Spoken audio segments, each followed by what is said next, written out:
excited to have Emily Gallagher on Upgrade today. Emily is everything amazing in this world. She's a TEDx talker. She's the founder of Conscious Boss, which literally upgrades women in their business, takes their businesses to the next level, whether they're a startup, whether they've already got an existing business, really upscaling everything.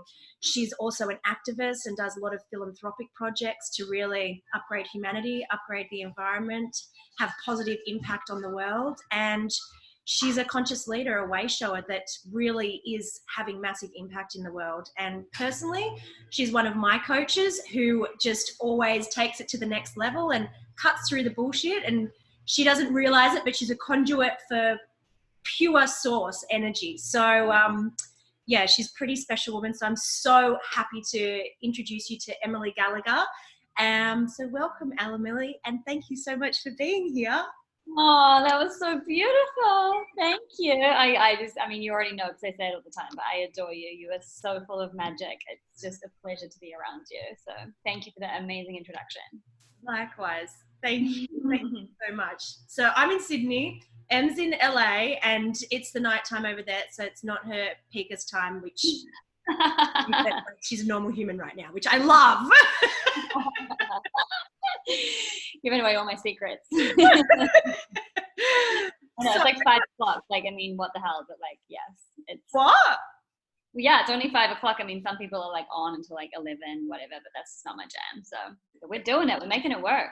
Exactly. I know. I really appreciate that as well. So yeah, thank you so much.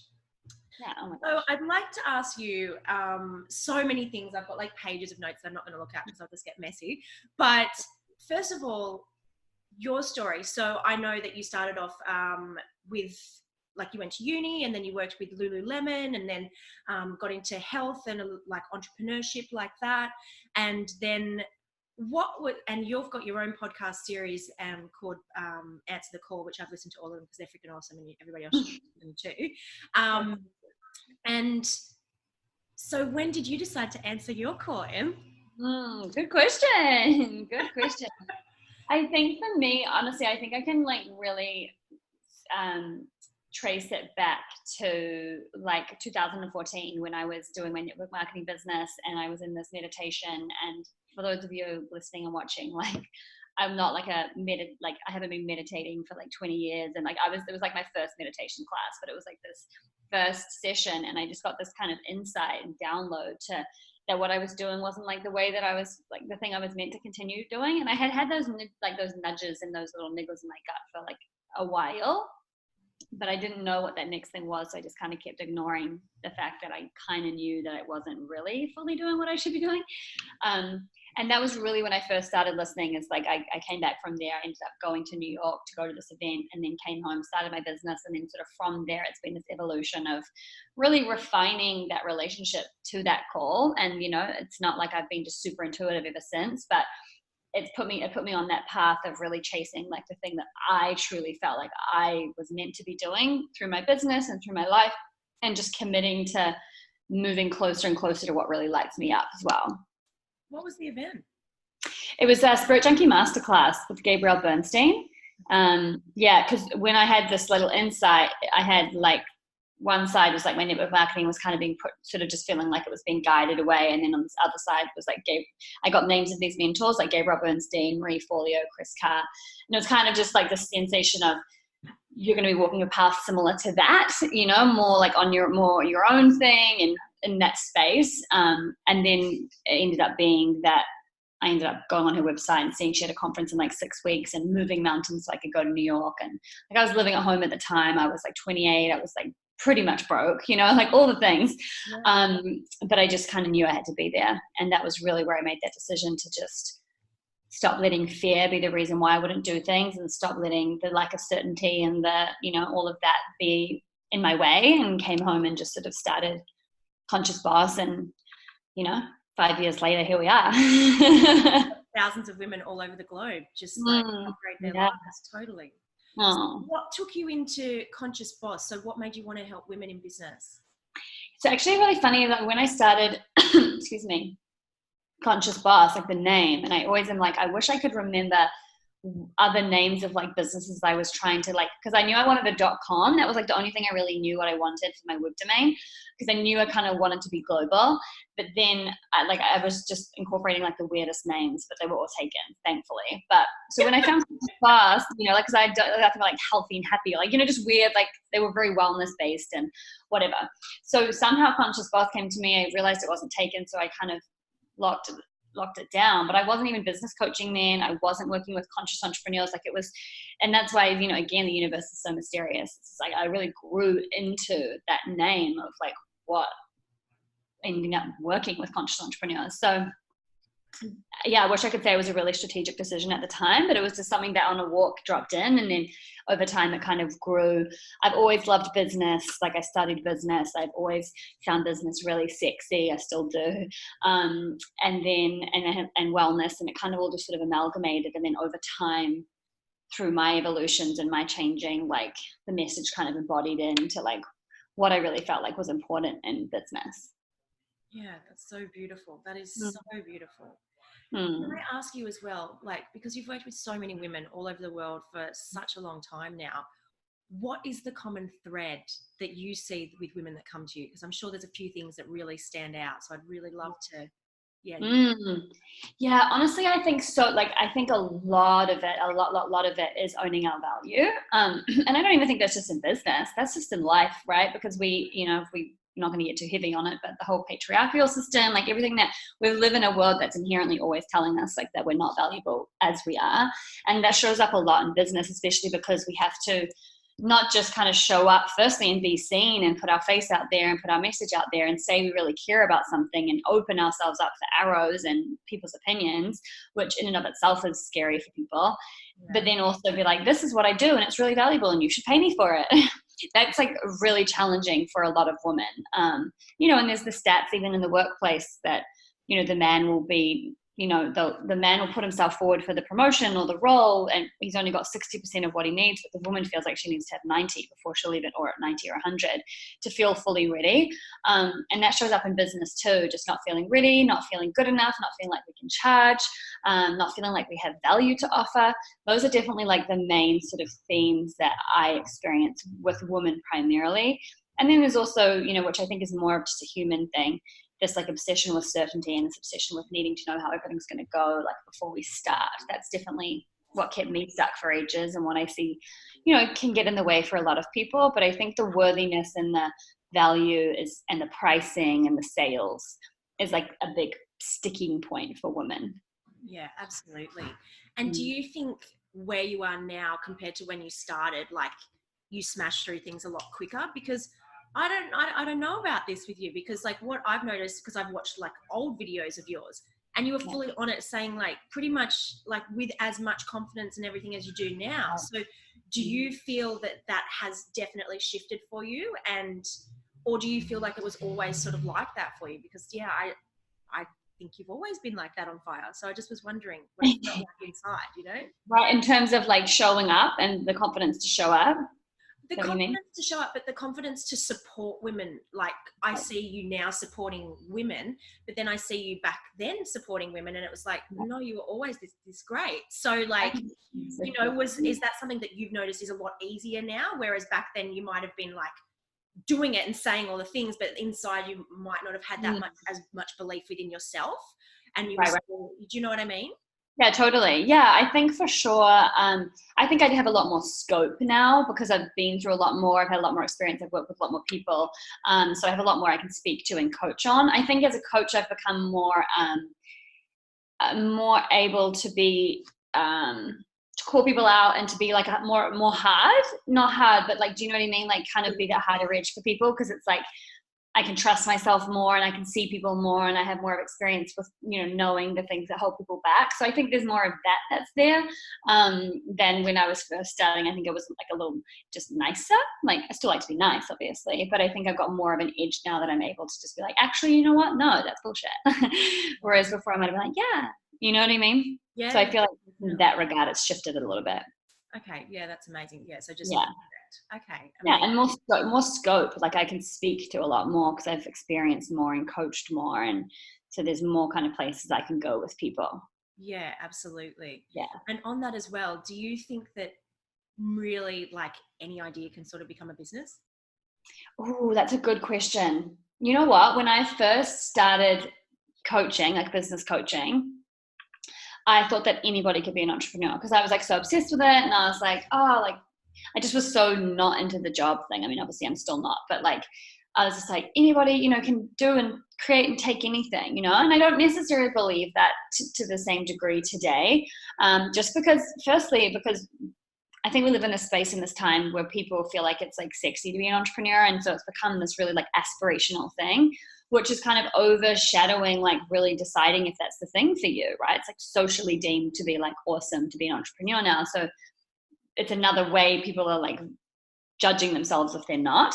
And that's not really the reason why we want to get into something. I think that not so much any idea, but I think that if somebody, like, because it really takes a person, a character, like resilience, grit, commitment, passion. Because I think that, like, if I think about my idea originally, it took me down this path, and then now I'm at this completely new space and launching new things, and even that original idea will morph and change and grow and evolve, but I'll be the person that's going to drive it and have that flexibility and that agility and that resilience to keep it moving. So I think that ideas change so much, but I think that ideas are also like a ignition point for people, and then the person has to be like willing to like grow with it and move with it and take the next steps for it to have life.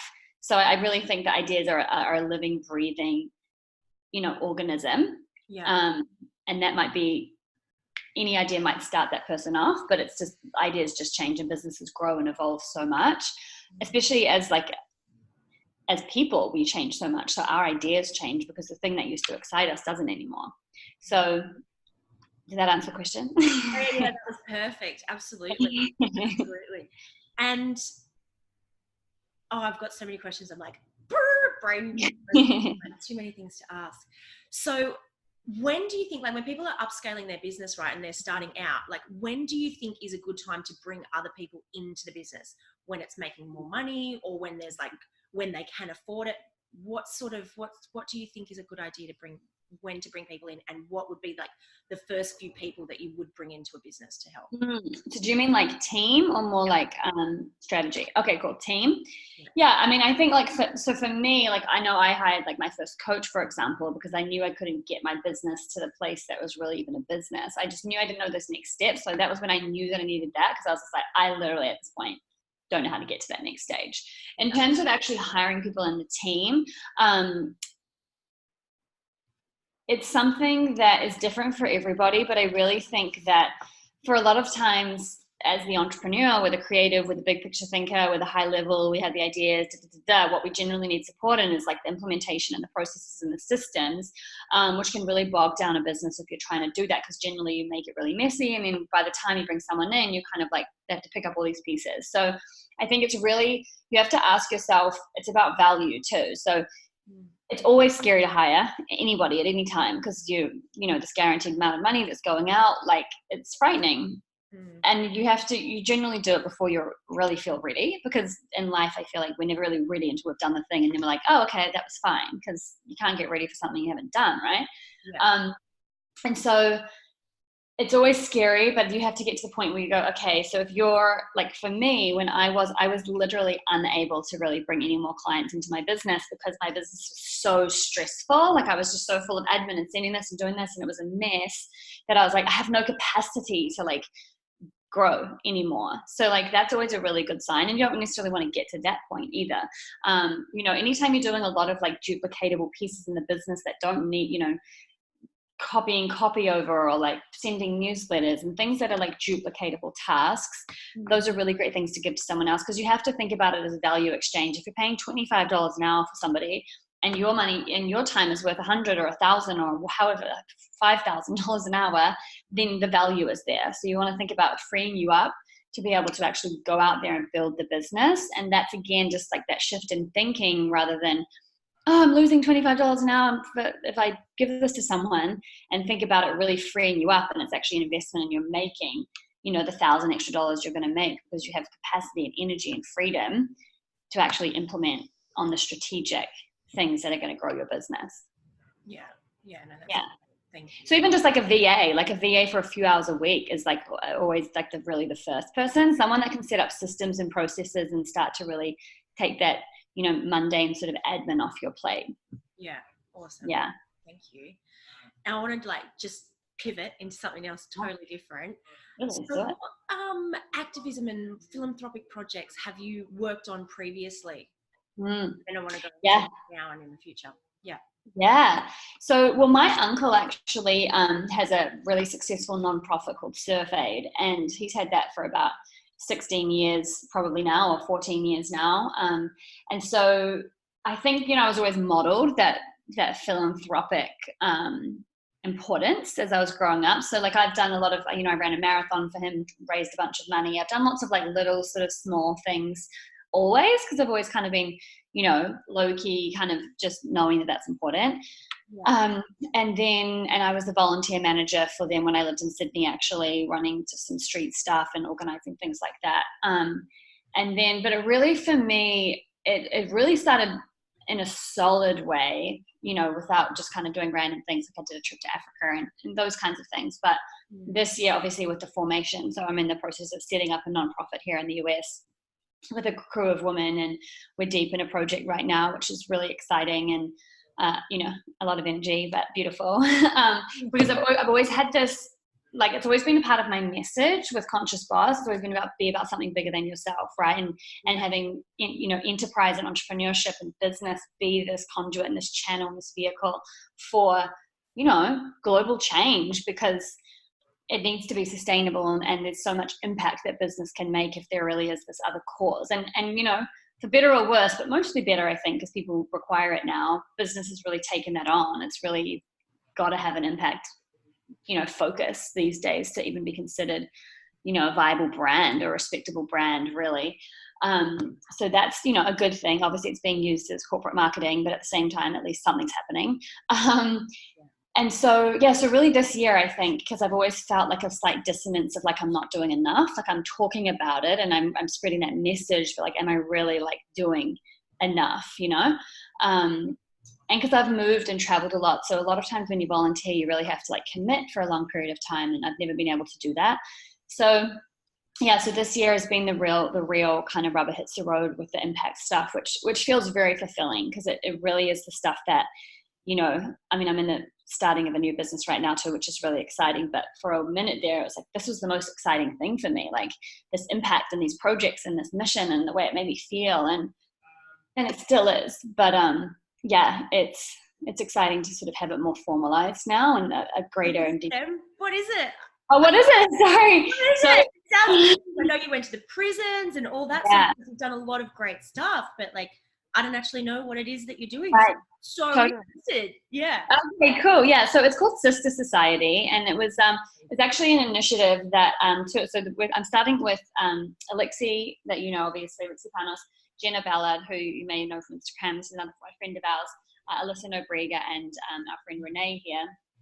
And so there was actually had been in formation and ideation for for a while, I think, but right. I think it was really just, I've kind of driven a lot of like, let's really do this, and everyone's we're all making it happen now, which is really exciting.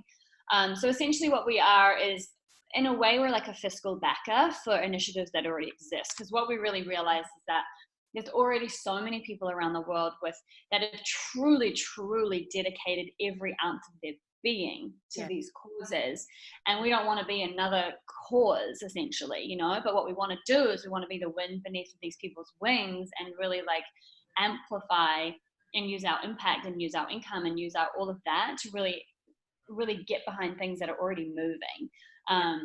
So that's kind of what we're doing. And so each year we choose a project that we want to really get behind. And Alexi and myself had just experienced the prison experience earlier this year through Hustle 2.0, and we were so moved. And essentially, because we were getting, as a crew, we were getting very bogged down with details and bureaucracy, right? So as we all do, we're just like, we all have these big things, and we do this in business, we do this in like everything. With this is what we're going to do. We're going to have a council, we're going to do this, and we have a big event, and we're going to do this, and then nothing was happening, right? And then you get into it because you want to make an impact, and then we were just doing a lot of meetings and nothing was moving. So we decided to kind of essentially just, go pitch projects, and we all kind of pitched and voted, and then and Hustle 2.0 was the one that we ended up deciding to go with, and so we have chosen them for our first initiative.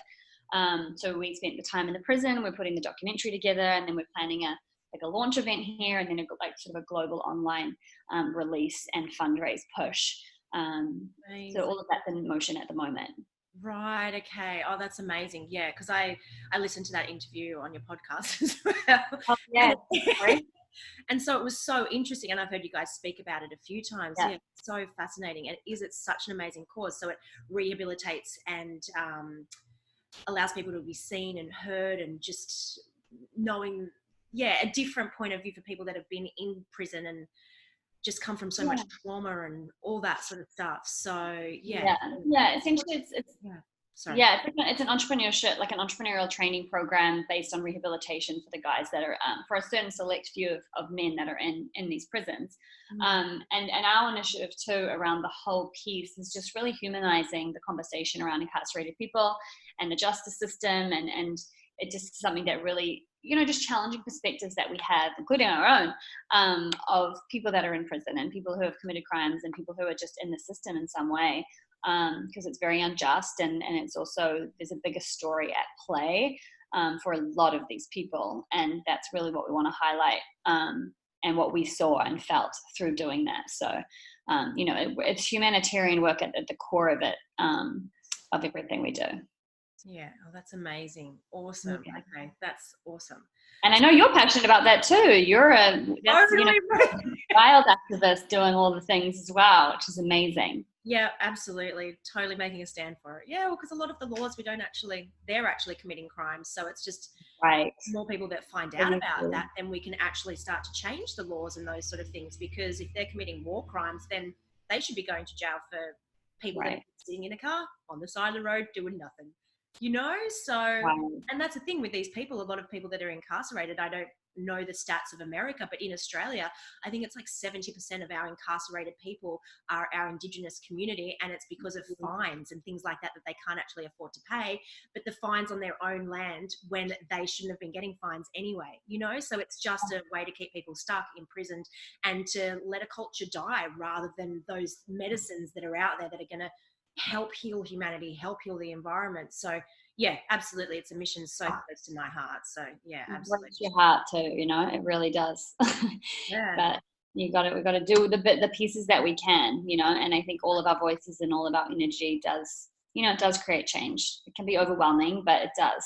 And I think that's why people don't, get as involved with it as they possibly could, because sometimes it just feels so overwhelming and there's so many things, and how can we make a difference, but it's like, it does, because it's like one person's voice and their energy and their passion about something impacts this person, and then all of a sudden they're aware of it and they weren't aware of it before, and then, it does, the ripple effect happens. And I think that, and the thing with impact work too is it's like, you've got to do the thing that moves you, because we're all moved by so many different things. So it's like, you being moved by that brings it to my attention, and then I care about it, and I activate for it, and and so it's just like, but you've got to be moved by yourself, and not all causes will move you either, and that's fine, but it's just about being open, and then also doing the piece that you are called to do as well.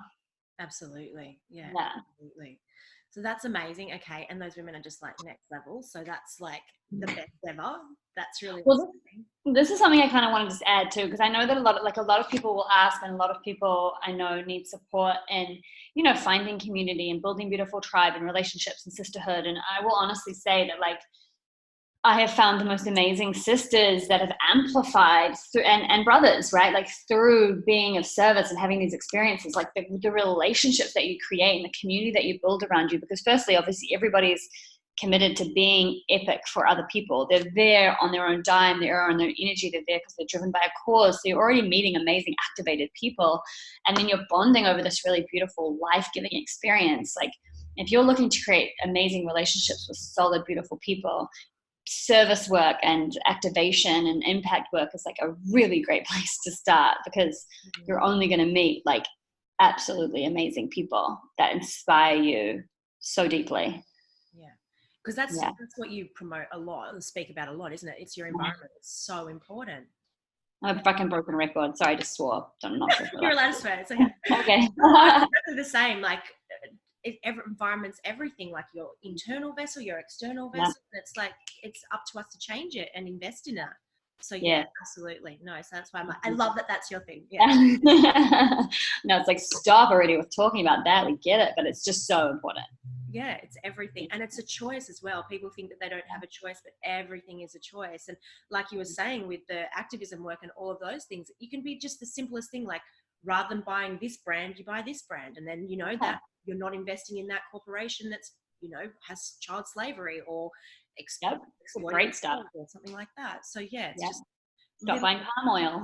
Yeah, exactly. Save orangutans. Absolutely. Right. Yeah.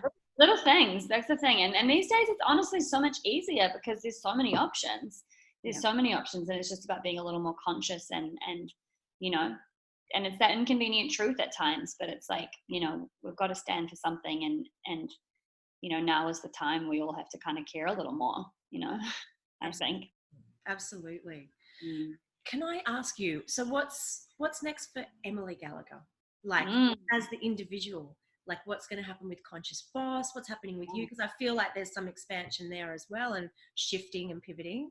What's you up at the moment?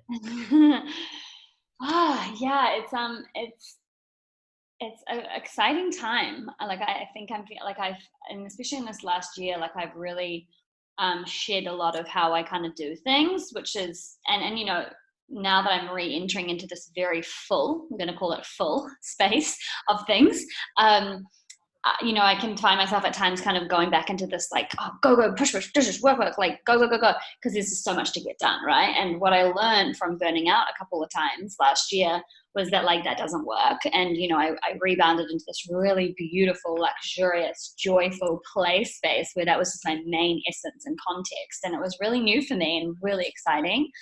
And I'm also just really glad I gave myself that space to do that, because I'm not in as much of that space right now. And so I'm really glad I let it really unfold.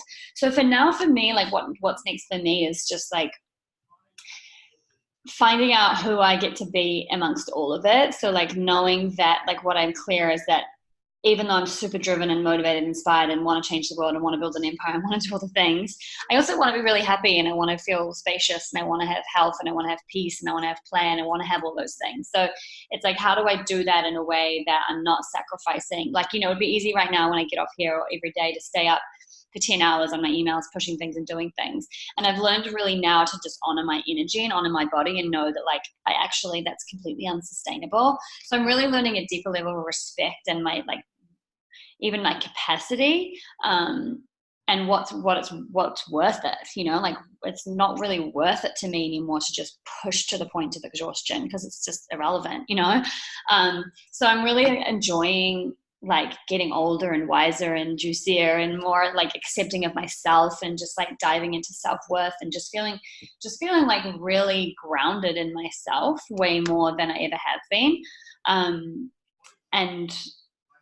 just appreciating life and knowing that whatever comes next, it's all, you know, it's all just beautiful and perfect, and I get to learn from it no matter what. And I feel very sort of just trusting, and, you know, obviously I have my moments, but just I'm about to sort of dive into some really deep personal development work. So I was really feeling that call, but from a place of just like, oh, how much better can this get? And rather than like, I'm so broken, like let me fix it. It's like, okay, let me see like what else is here that I can kind of like, let's see how much more juicy I can make this. And that feels like a really exciting context for me. And then whatever else happens amongst that is just kind of what happens. And it's all a journey of, you know, whatever lights me up the most.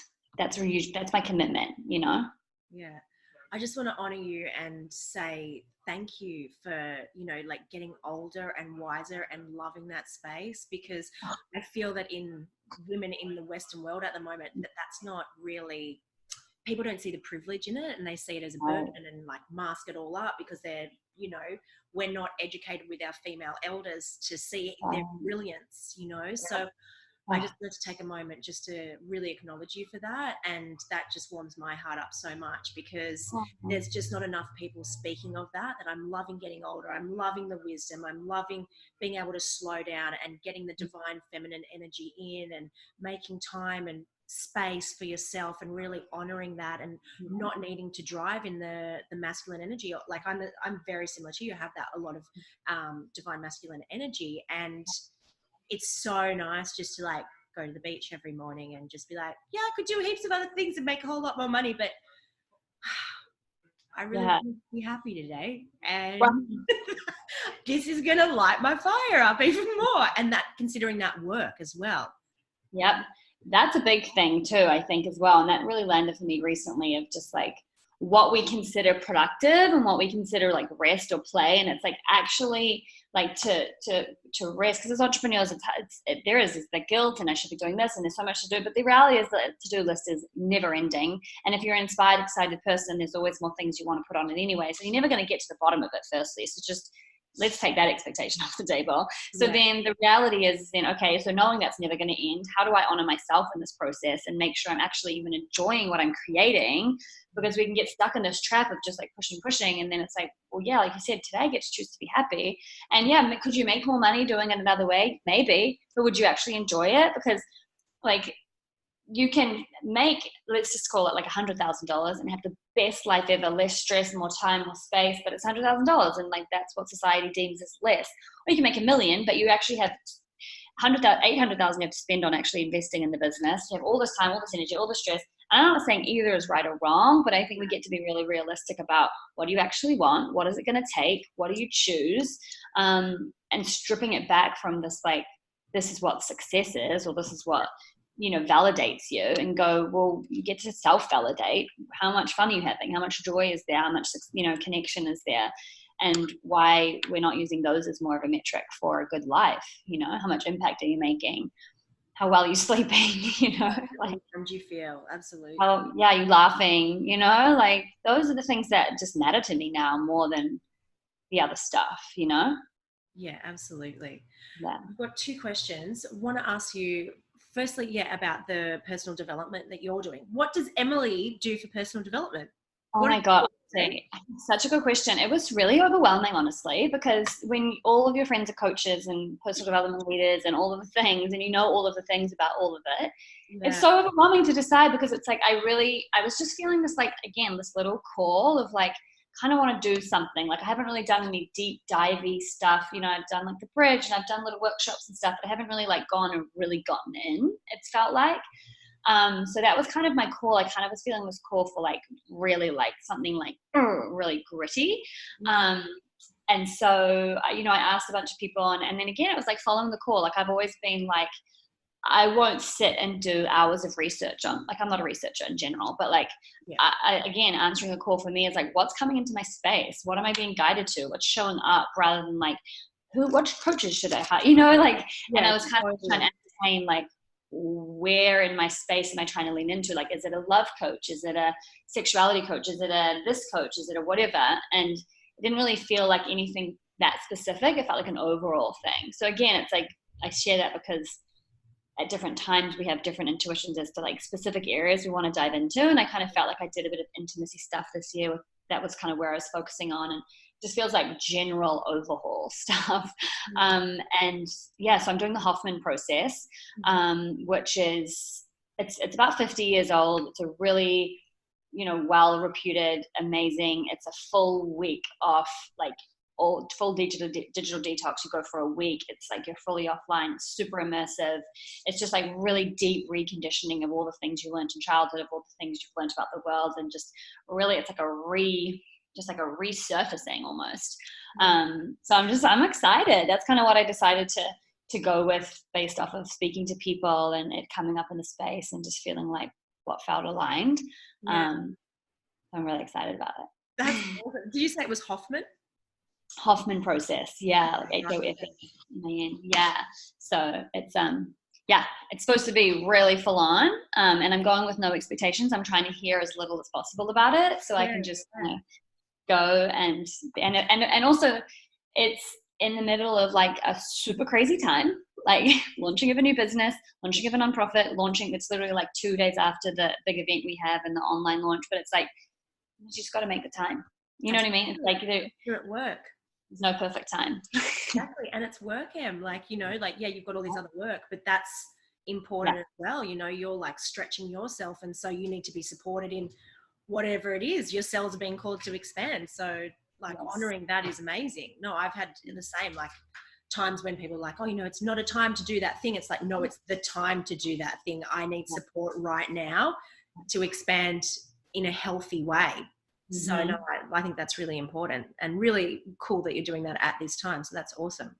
Yeah, it's exciting. And the thing is people like, you know, like from like my mum, for example, is always just like, don't you think you guys are like, when do you stop? You know, like with like, because it's just such a different generation too, of like really deep diving and doing the stuff. I feel like this generation, we're very like hungry for transformation and growth and all of that. So it's really just about like sharpening that tool, and everything in my life will be easier and better because of what I learn and who I become. So yeah, it is an investment in everything.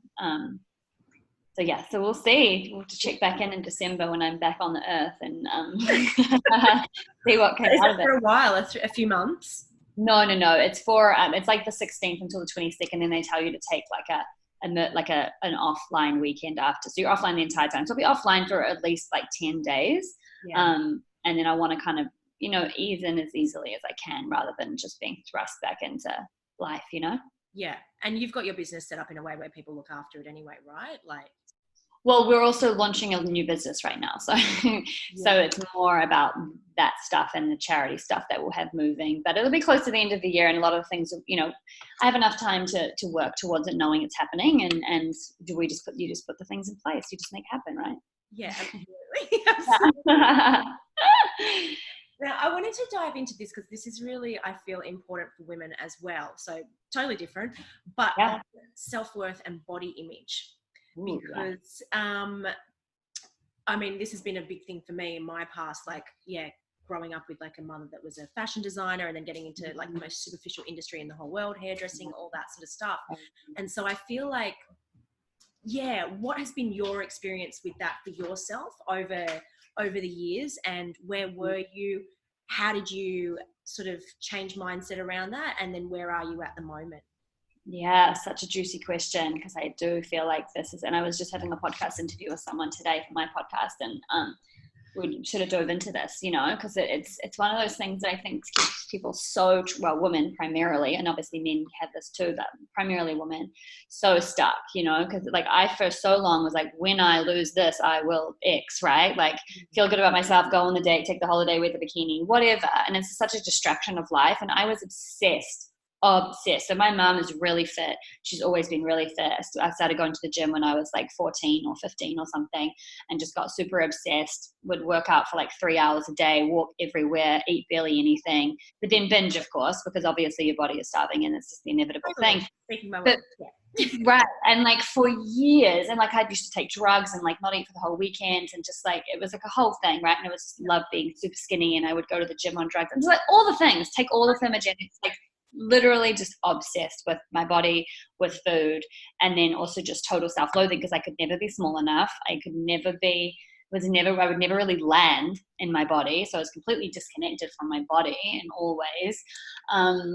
And I was just never good enough, right? And it was so consuming. And I also just was so ashamed. Like even 2 years ago, I wouldn't be able to talk as candidly as this. Like I was so ashamed even of saying like binge eating and of all of those things, because it just felt like this thing that was so wrong with me. It was like, why can I not stop doing this? Like, why do I want to eat all this food? Or like, what's wrong with me? Why can't I just control this?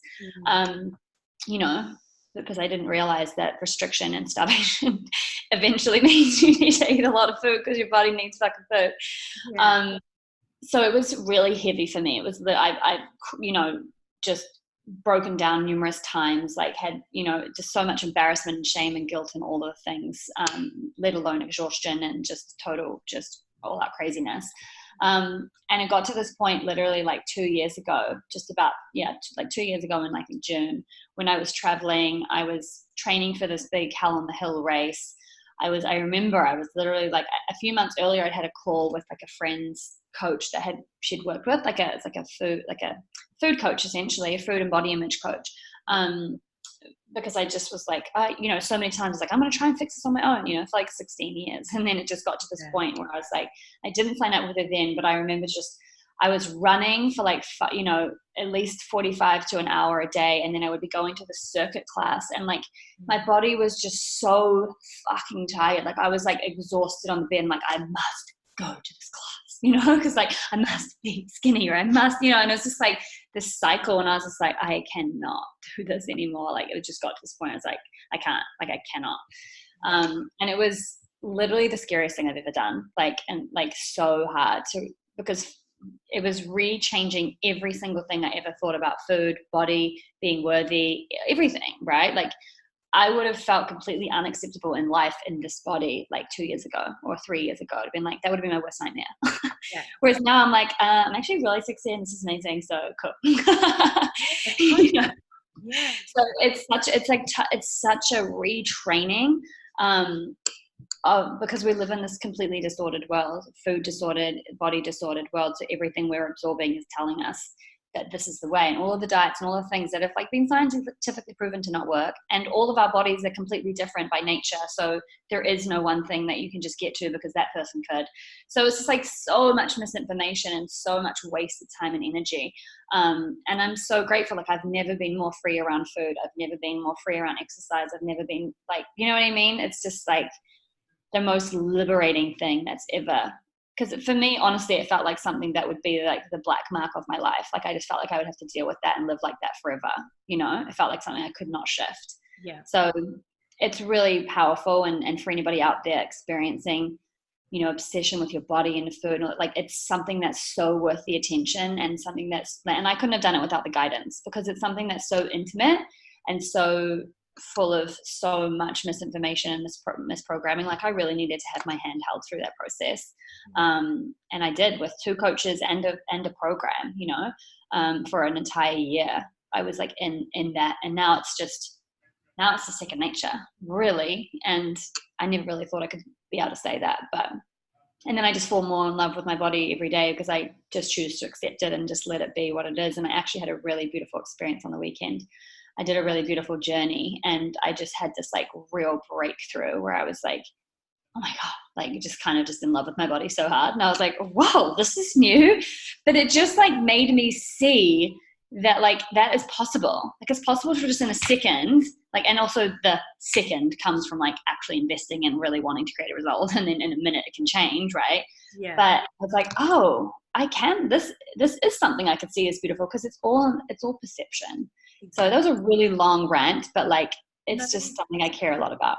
And so huge. And that's actually inspiring, because it's something that I've always struggled with as well. So I don't think I'm as free as you in that area yet, but like, that's so inspiring. So that's why I wanted to speak to you about it. Because I know it's just, I'd heard it in the past, like little things, but hadn't really heard everything that you've done. So that's really amazing. So you were able to hire some people that helped you with like the coaching, the food, and did that for a whole year.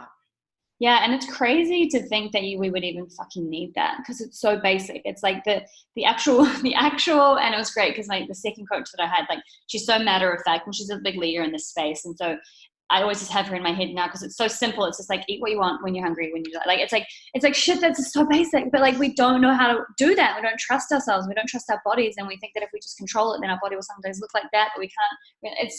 It's so simple, but it really was so frightening for me. And I didn't really know, because I just had so much embedded rules. Like I must do this exercise this many times a week for me to be skinny, or I must eat this food, or I must not eat this food. And it's like, at the end of the day, like my body has literally been the same way, and I haven't weighed myself for over 2 years. Like I haven't stepped on a scale for over 2 years.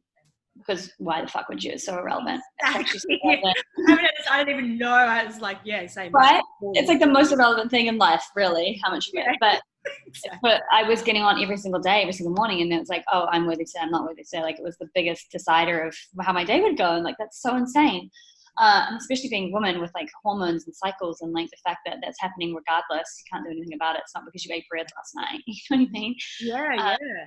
Yeah. So I don't know where I was going with that, but can I ask you, like, so how does that work? Because like I know it works for my body, and I'm the same. Like I had an accident last year, so I can't do any of the exercise. I can't go to the gym and all that sort of stuff. I can run and I can go to water.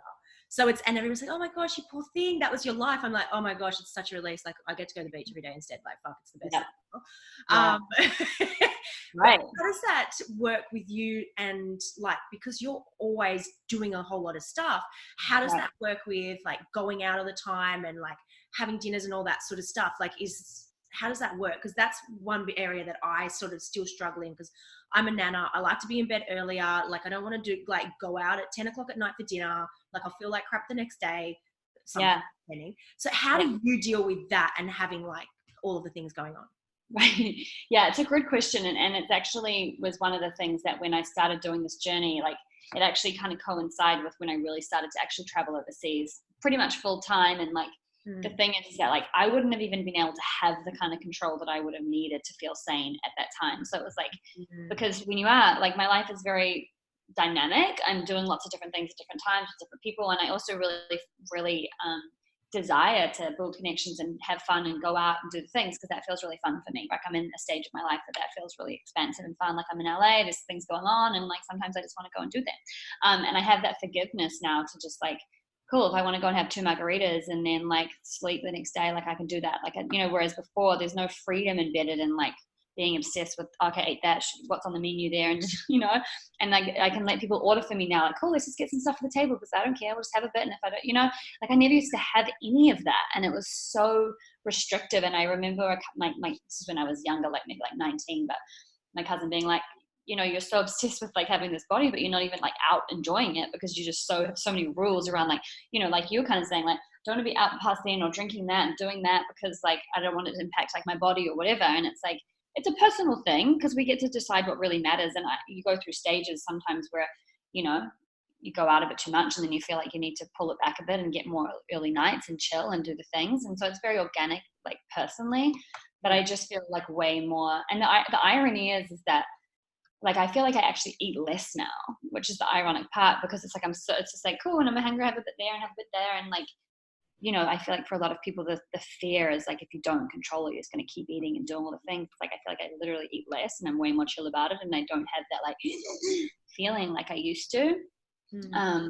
But yeah, in terms of the lifestyle and stuff like that, I think it's really, a personal thing. I'm just in a space right now where it feels really valuable and fun for me to still kind of do those things. And could my body and energy feel better? Probably.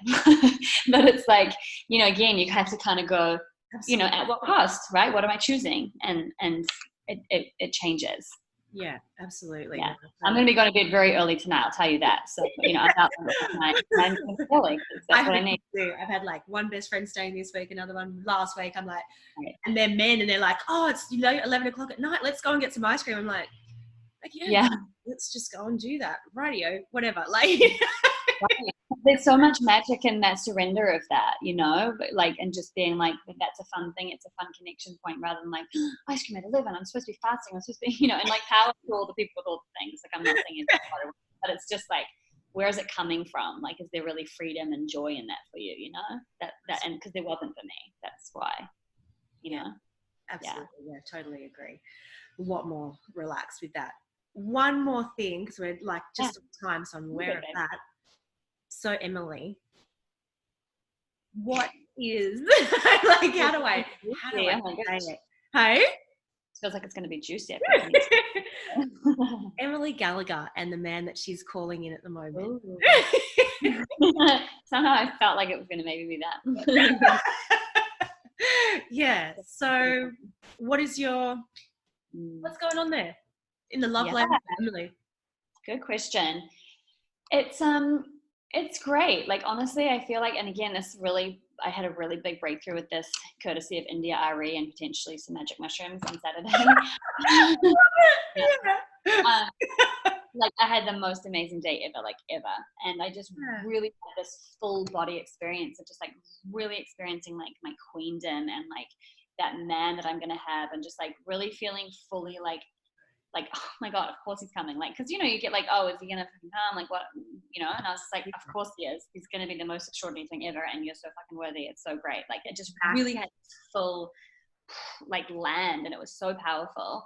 And for me, this has been an area I've been diving into. Like, I felt like I lost my power in this space for a minute, and I'm really regaining it, and it feels just really expansive and exciting, and like, you know, I'm just very like liberated in that space right now, and I'm dating, and it's just like, you know, I'm just having a fun time, and I also just know that like that he's coming soon, you know, and I don't need to even worry. Like, and that was another thing this week too, where I realized when the universe wants to make something happen right then, like it's going to come all of a sudden, it's going to be there, and it's going to be on, it's going to be amazing. And like, so I'm really learning to just, with everything, be fully where I am, because everything changes in a minute, and you just get to really just be where life is asking you to be, with full trust that like that thing that you're wanting is coming. So like, what is available for you in this experience that you get to like really be with, because he's coming, and he's going to be everything, and I'm so ready, and it's going to be great. And also like, it's going to come at just the right time, and between now and then, I'm learning a lot. I'm learning about what I want, I'm learning about what I don't want, I'm learning about my boundaries, I'm learning about how I want to be with it all, and it's I'm in the game with it all, and it feels really good. So yeah. And I think you're in a really good place. Like, LA is a really great dating place. Like, don't you think? Yes, and I would say yes, and anytime like I meet someone like from the Midwest or something, I'm a lot more interested. The LA is just like, it's one of those things where, you know, it's a little flaky. There's so much, you know, there's the whole like, there's just so much choice and option, and everybody here has a very specific way of kind of being, and what's you know, what people are, what, you know, everybody, it's like the most image focused place in like probably the world, you know, like all of those things. So I wouldn't be like, oh, it's the best place ever, but at the same time, there's so many amazing humans here, and also you can meet someone right out there that comes from Australia or Texas or wherever, you know, like, so it's a very multicultural, multi-state like city, so there's people from everywhere, so a lot of opportunities to meet amazing people for sure. Yeah, no, I was just saying that because I stayed in Santa Barbara a lot, and Venice, and I just loved it. Like, I just, you know, you just go to the park, and I just found like most people are just a lot friendlier over there, and it was just amazing. So I think there's just a lot more people, and I don't know, for me anyway, compared to Australia, like I feel like Australian men are so reserved because they're all trying to impress a whole lot more and just don't chat a whole lot more. Whereas in the States, I feel like everybody's just a little bit more easygoing, and if you're by yourself, generally somebody will come and have a chat with you. Whereas that doesn't happen in Australia. Yeah, I definitely think that's been a point, a thorn in my side too, with Australia and Kiwi men. Sorry guys, but just they're just a little more like sort of alpha and closed off, and then with their blokes and that kind of jam, more so than just like, I'm gonna take you out and let's do this and do that, which I really like. Plus I really like American accents on guys. I just do. So. Totally. So I'm already like the same person that might have been over there but here and is American. Like, I'm already like more interested, because I'm like, I think his voice is sexy. More like, there's just more like layers and things that are kind of new and different, which feels fun. Yeah, absolutely. No, I totally agree. Totally into it. I'll probably fucking end up with the Kiwi that's living in America, or like an Australian from, you know what I mean? Like that's still different. That's still different from them being at home, because they've made a change, and they've moved and all of the stuff. So I think that's totally different. Yeah, it's true. But I feel like it's kind of like the cosmic joke, you know. I'm going to go through this literally rigorous visa process I'm in right now, and then all of a sudden I'm going to meet my husband. I'm like, really, you had to make me do all of that before you gave me my husband that I would have just like been able to marry and stayed. How are you going with that? What are you doing with your visa stuff? I'm just starting now, so it's been a lot of decisions around what's the best avenue and all the things. And so I'm applying right now for like it's called an investor visa. So with this new business, I can apply for this one, and so just starting this now. So hopefully I should have that. Well, it's a whole process, so it's going to be glorious and fun. But you know, this time next year I'll be able to like really stay full time. So that's amazing. Ready for that? Yeah. You have to leave regularly. Juggle. Yeah, it's been a juggle. So so that, you know, but again, it's like, I really believe like when the time truly comes for you to make a decision, when the time truly comes for you to make the call, like I signed this lease without knowing I had to leave in December. It's a year lease. Like, but I'm like, I know I get to be here. I know I need to make that work, and I'll figure it out. And I think that that's a missing piece sometimes, because I know a lot of people will ask me about how you're in America and what are you doing? It's like, you got to just make it happen. Like, what are the options? Go there, figure it out, make it work, decide if you're into it, rather than, again, it's even just the American thing, but in life, like trying to have everything sorted before we do the thing. It's like, once you get to the time where you need to really make the call, which is like where I am right now, you make the call and then you figure it out. And in life, supports because it's the time to make the call. So it hasn't felt like the time before now to really do it. And now I'm like, now I really get to do it. That's awesome. And are you enjoying being in your own place? Oh, girl, I'm so obsessed with my house. I literally will like, before I go to sleep, I'll like look down at my living room and be like, I love my house. That's the best. Because you're a gypsy for a while, right? So it's like long. Yeah. So long. Yeah, it was so necessary. But again, it was like when the time, like the way that this place lined up was just meant to be, and always. Like I shouldn't really have even had this house, but it just all happened so quickly and so easily and so seamlessly that it was like, and it was a stretch for me, like a really big stretch. Yeah. But at the same time, it just all felt like so aligned, and I'm obsessed in every way. Oh, that's so good. Yeah. Mm-hmm. And that's like huge for your heart and like your energy and all of that. Yes. Oh my God. Like I've been getting like asked out, like at the gym, on the street, like in the shop, like, and that only started happening, I swear, since I moved into this house, like in this neighborhood. And like, because there's space, you know, it's like a different frequency of like, by the way, I'm here, this is happening. So what do you got? Yeah. And you're like just secure and grounded and totally different. Like it's awesome. Yeah. Yeah. I mean, like, there's only so many times in 1 year you can like, or even a month, that you can pack up your suitcase. You know what I'm saying? It's just like, it's not conducive for life in general. Or you just live out of your suitcase and never unpack it. Yeah. Right. Yeah. More to the point. Yeah. That was my last 2 years. Yeah. This year I'm like more grounded and at home. Yeah. Yeah. Yeah. So then what is your like little bit, because we're finishing up now, like I know you're on time limit. What is your hopes for humanity? Like your upgrade, like how do you wish, first of all, women could upgrade like globally, and then humanity at the moment? Like what do you feel is coming and what you would like to see?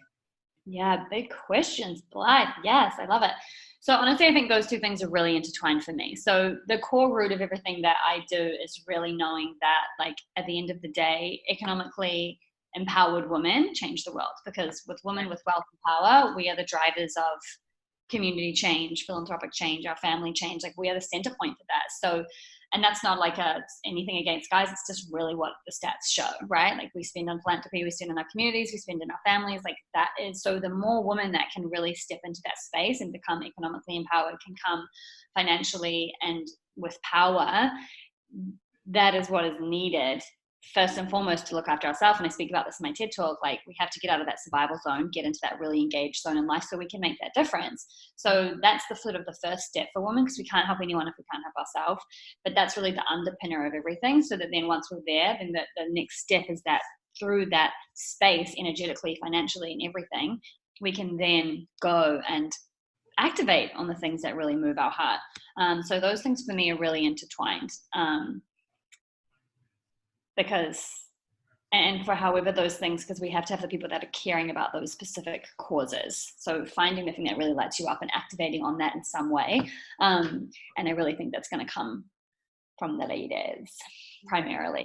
Yeah. And I think that's a lot of the reason why culturally they want to keep us on these diets, on doing all these things, because it shuts down the divine feminine. We're just in that systemic energy all the time, and our creativity and our care can't come out, and we're all just stuck. So yeah, really shifting that and allowing ourselves to just be free and beautiful in our bodies all the time, no matter what is going on, really just inspires that creativity, and just creates so many more projects and support and understanding and compassion, and people are just shifting and changing. I mean, I'm really noticing it in my world, and in Sydney, like, things are just changing a whole lot. And like, even people, like, I hire one of my rooms out an Airbnb, and I get people in from all over the world, and it's just like interesting just to see people shifting and humanity shifting and all the things that people are talking about. And it's like, yes, this is like finally happening. We're really seeing changing things. We're really getting supported on all the things like that 10 years ago were crazy, whether it being,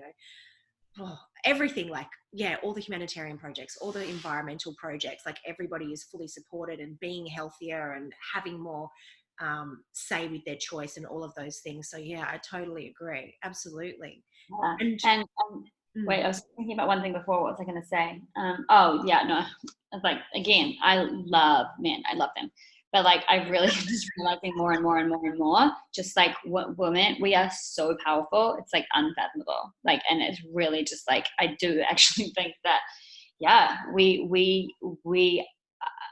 I mean, I'm holding back on saying we're the superior species, but that's kind of what I'm thinking. But okay, but this is like the most honest place. but I like, look, I love, I mean, I do, we are just so powerful. I mean, we create humans in our body. Like, we are just so next level. It's beyond. And I think that the more of us that really truly realize that, the better. Yeah. Because we get to be in harmony with the guys, for sure. Because I think that that's really important. None of this like me versus you vibe, because I hate that. But like, women get to realize how effing powerful we are. It's beyond. And, you know, like, we're supported, like, with the male and female energy, like, we're supported with the earth, by the earth, like the earth, like, out of all the planets, the earth is a real feminine energy. So that's why women like really connect with it well. Men need to be in the sea or the ocean and the beach, because that's what really supports them. So it is really interesting, and that's why they've wanted to dull us down, and we get that now. And, you know, they maybe have burnt all the witches and the sages and all those people, but everybody's freaking remembering. So it's all just happening anyway, you know, like, you cut off the head of the snake, but two are growing, baby. So like, the women are coming out and just like, expanding and expressing and just being able to share and grow. And that energy is really resonating across the world at the moment. And that's what's lifting the women up, but also the men are raising up as well. So it is, I'm the same. I love our men. I absolutely love the men. Love the men. But like, it's just this thing where women are just like, okay, cool. Yeah. You guys had your go. Now it's our go. And it's just like, not even a conscious thing, but it's like, we're just like doing it over here. You guys can still play over there doing that stuff. We're just going to do it over here with love and compassion, and everything changes, right? It's so beautiful. Yeah. It's a powerful time for sure. Yes. Yeah. Yeah. Thank you. Is there anything else that you wanted to chat about? I don't think so. I feel like we had like covered some really juicy stuff there. Some great questions. No, I think that it's really, you know, what I want more people to just know is that like, they get to trust themselves and trust life and feel supported, and know that like, you don't have to do it alone, firstly, like with community, but also just knowing that like, you are supported by like this beautiful divine energy. And if you can learn to trust that more, and just know that there's magic no matter what, whether it's the way you thought it should go or not, it creates just so much more space and fulfillment with everything that we get to do. So I just want people to know that, and even in some way pursue, if that sounds like the craziest thing you've ever heard, like maybe to get curious about how you could even live a little more like that, because that maybe that would be something really nice. Because I'll tell you, it's the best thing that's ever happened to me, is feeling that. So I just want more people to know that and feel that. Absolutely. And are you still continuing with Conscious Boss? Yeah, so Conscious Boss is still going to, and I'm in the process of figuring out how that's all going to look. But what that'll probably do, like my programs and stuff are all sort of available to just anyone to go through at any time. And I'll do sort of higher level private one-on-one coaching as and when that feels like it's coming across my plate. So that's kind of my focus with that. And then I'll pivot into the new business like full time, and then just kind of see again what unfolds. Yeah, it comes and goes, because I still love, like, you know, with the right people, like I absolutely come alive with like being at like people like you that I love supporting, and it fills my heart with so much joy. So that's kind of where I'll reserve that energy for. Yeah. Well, that's what I was going to ask you. What sort of people like do you work with? So you probably know a lot of them already, because you know so many amazing women doing great stuff, right? Right. Yeah. And I mean, it's really just people who, you know, it's like, and it's such an energy thing too. It's like people that really want to make a difference, people that are really humble and just like ready to learn and grow and just expand, and are, you know, someone that I personally connect with. So it's always kind of like a case by case thing.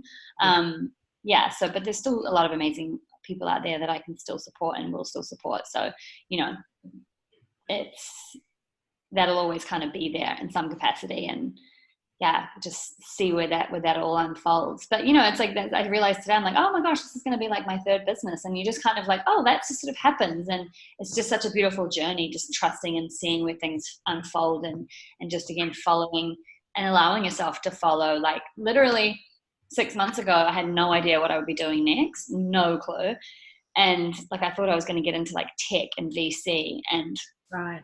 I'm still curious about that, and I think that'll be a part of my future, but it's just like this whole new business kind of just formed. And again, when we can trust and know that like you get to say not even goodbye, because it's not necessarily goodbye to conscious boss, but it's just like when you can weave and trust and know you're being called into something else, even when you don't know what it is, taking that, like trusting yourself to take that step and allow life to show you that next thing. Like that first thing is honoring that like dissonance of like, okay, it's not this. I don't know what the fuck it is, but I need to create the space for what it is and get curious about what it could be. Because otherwise it's not going to come in. And we're just clutching to the thing that because we don't know what's next, you know? So I think that's been big in that journey too. Yeah, absolutely. It's like knowing that you're not aligned and trying things out. And it's like, don't stop looking until you feel aligned, because that's when you're at home in your heart, right? And that's the most important thing. Changes everything. Yeah. Yeah. Absolutely. Yeah. Beautiful. So good. Awesome. Thank you so much. It's been such a pleasure chatting with you, and like, you're my coach. I freaking love you. I think you're amazing. More people like you. More people like you. You're amazing. Yeah. Well, I know people like me. That's why I was wondering. Yeah, okay, amazing.